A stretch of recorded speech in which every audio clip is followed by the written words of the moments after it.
Alright, so 11 months later, I'm going to give you update number 3 on this deck. I want to show you what's going on and what I've finally gotten around to doing. Stay tuned. Alright, so just to recap, these are the tiles, right?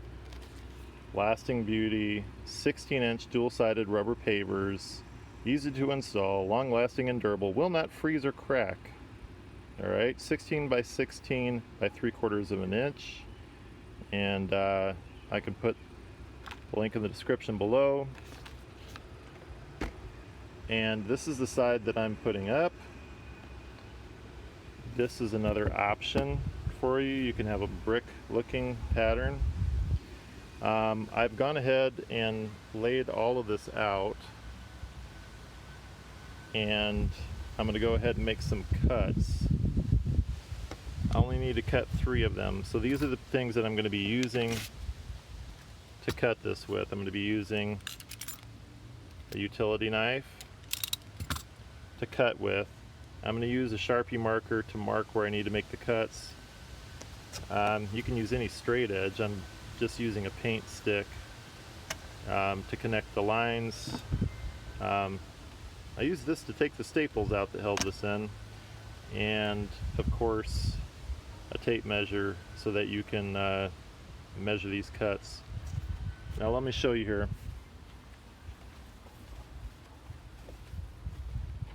These are the 3 squares that we'll need to have cuts. Alright, so this is my drawing. I made it a little bit fancy. I don't know, I curved it. We'll see if that is okay. I'm going to go ahead. I have something to cut against. I'm going to use this blade to cut this, okay? So let's just see how it cuts together.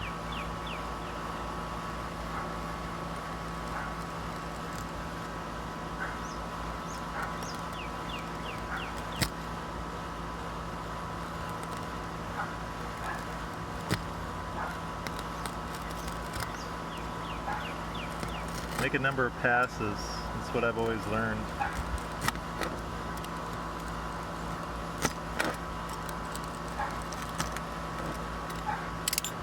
Alright, there you have it. It's cut. That's as simple as it is to cut this stuff. Okay, you don't need a saw. You don't need any special tools. You need a cheap knife. Okay, I'm gonna go ahead and make the rest of these cuts and get back with you. Right, on this one, since it was so intricate, I went ahead and measured and traced it onto a piece of paper. So you can see then I copied it with a Sharpie marker, and I'm going to go ahead and cut it out. This is going to be your more reliable method of doing it. You just measure. I measured to the midpoint, made a radius, and measured to here, measured to here from the wall.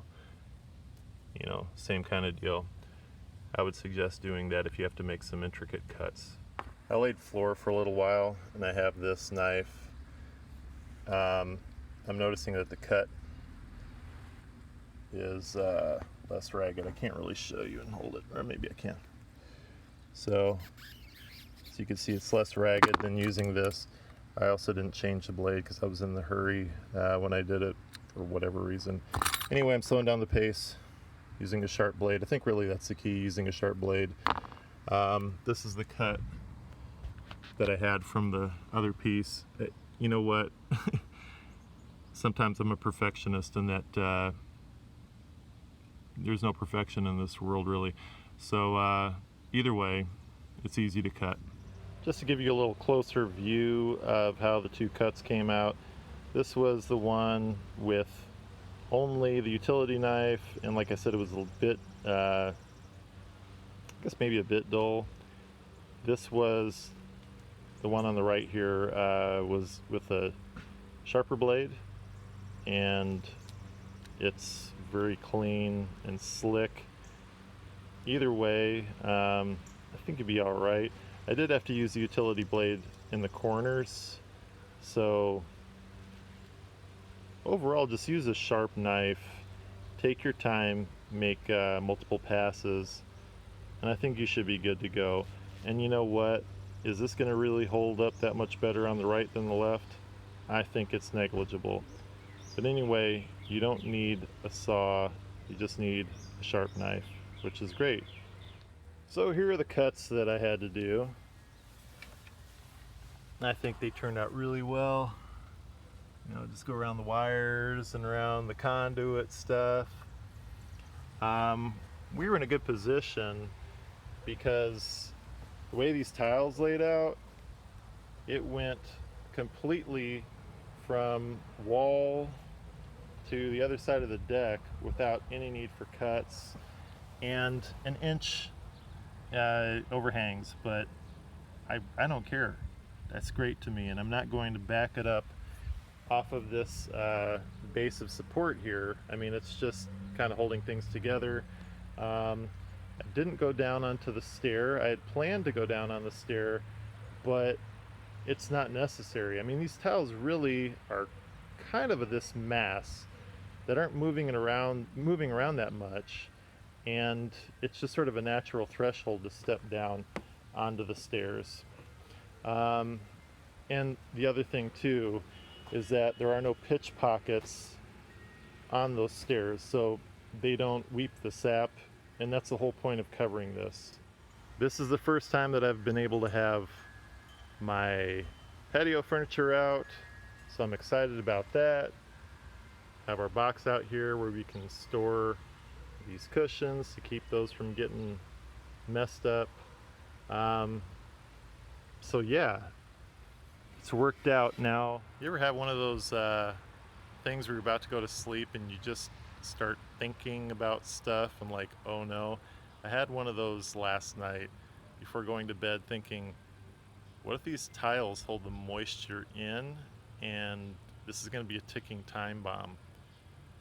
So I wasn't crazy enough to come down when I was about to sleep, but I did come down first thing when I woke up, and I did look under these tiles. I'm going to show you what I found. Okay? I'm being completely transparent here because I don't know what the future holds for this. When I looked up various different fixes, there was everything from indoor-outdoor carpeting. People said it was great, had no problems. Other people said that it trapped moisture and it ruined their wood. Whatever the point is this: if I left it the way it was going to be this sappy mess. This is the first time we've been able to enjoy our deck in years, so I'm going with it. But I'm going to be completely upfront and tell you, I don't know what the longevity of this is going to be. Just have to wait and see. So let me just show you under some of these tiles, and I think more or less it's a good deal. So I lifted a number of these up this morning, and I was nervous. I lifted it and no moisture. And the reason why this is significant is because we have had torrential rains here. I mean, like serious rain. And nothing. Okay? And boy, I was really stoked. I guess not 100% nothing. There's a little bit of moisture here. Like I said, I'm being completely upfront with you. I don't lie. I want you to be able to see and make the best decision for yourself. And I guess I'm the test case. Mostly nothing, except there is a little bit of something here. Okay, a little bit of moisture. A little bit of moisture here. Okay. But overall, everywhere else that I've looked, there has been nothing. Okay? No moisture at all.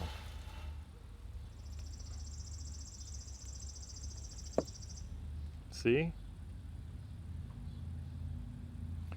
So You know, what can I say? It looks great. It feels great underfoot. I mean, you could probably drop a bottle on this thing and, you know, a glass bottle or a glass, and it would just probably bounce. Okay? It feels good underfoot. You're going to be able to make use of your deck again. So, and there you have it. Like I said, I don't know what the future holds for this stuff. Like I said, I looked under so many of these tiles and there was nothing, no water. It's been perpetually raining, and I'm encouraged by the fact that it is dry under there. I don't know if there's like if it's evaporating, how that water is leaving, if there is some way that it soaks up into the rubber. I don't know what's going on as far as the water leaving, but I'm just encouraged that it is gone for the most part. Could there be a potential for rot with the water that's there? I guess so. But you know, the thing with these tiles is my plan is to look under there every year, see what's going on, poke around, and I can go ahead and put some more stain on. That's my plan. But as for right now, we can use the deck. That's the point. And this is something that is, I guess you call semi-permanent. Now let me show you what I would plan to do if this happens to move around. So I'm walking, and the tiles don't move. Now if I really kick at it, the tile will move. But it more or less these stay in place. If they happen to start moving around, I plan to put some cord around, you know, stain it, put some cord around, and maybe use some finish screws to hold it in. Okay? And I could do that all along here. Let's put some cord around, finish screws, it would hold things in place. Done. Okay? So at the end of the day, you have to make decisions and stick with them, right? I mean, can't second guess everything. I'm just going to do the best to put it out of my mind. Know that I have seen very good signs that this can dry out. It's not holding a lot of water underneath there. A few tiles here and there. I think that those will also dry out. But like I said, this is sort of semi-permanent in the sense that I can take it up and see what's going on every year. If I need to put some stain on the deck, I can do that.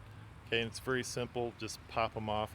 The only tiles that I'd have to put back in a specific place are the ones that I made cuts into. There you have it. Now, that's the deck floor, okay? And I'm happy with that right now. As far as the rails, well, you know what? I'll show you those two. Totally transparent. They're definitely, as long as I live, there's going to be a part 4. The never-ending, hopefully sort of ending battle with the deck. I plan to take you with me through every course. I didn't do anything with the deck rails last year. Okay, I'll link the video series below, part 1, part 2, and you can see part 1, I did the whole thing. Part 2, I did the floor, you know, staining. Part 3, it looks like junk, you know, the stain's coming off. You got the sap bleeding through, it's terrible. And also, last year, I found some rot in this board, and so I covered this, you know, temporarily. My hope is to be able to get this going fairly soon. I've had some other projects to do, and yeah. So I'm going to get this repaired and come back and just stain this whole thing. And is this a complete solution? No. My thought right now is to just go ahead and get someone to come and just cap it with aluminum. But the people that I had in mind didn't work out so great for another project. So yeah, that's in the works. In the meantime, it's pretty easy to tell people, hey, there's some sap on here, please don't touch it. The end. But you can't really do that with them walking on it. All right, so there you have it. I've just let it all out for you guys, because I want you to be as successful as you can be, and I'm not going to pretend that I know how this is going to work out for the long haul. What I do know is that what I've found so far has been encouraging, and I think that this can be a good option. I think this is a good option for us.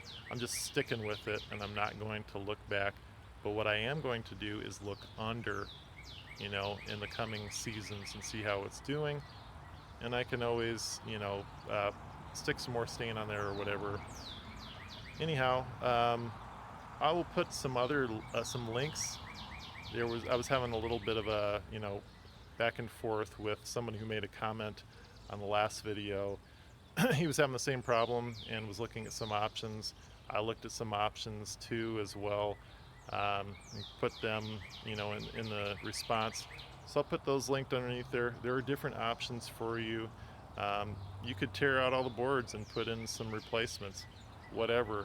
There are a lot of different choices, and I hope you find one that works for you. This is what will hopefully work for us. Anyway, stay tuned. Part 4, that'll probably be coming. But right now, this wraps up part 3.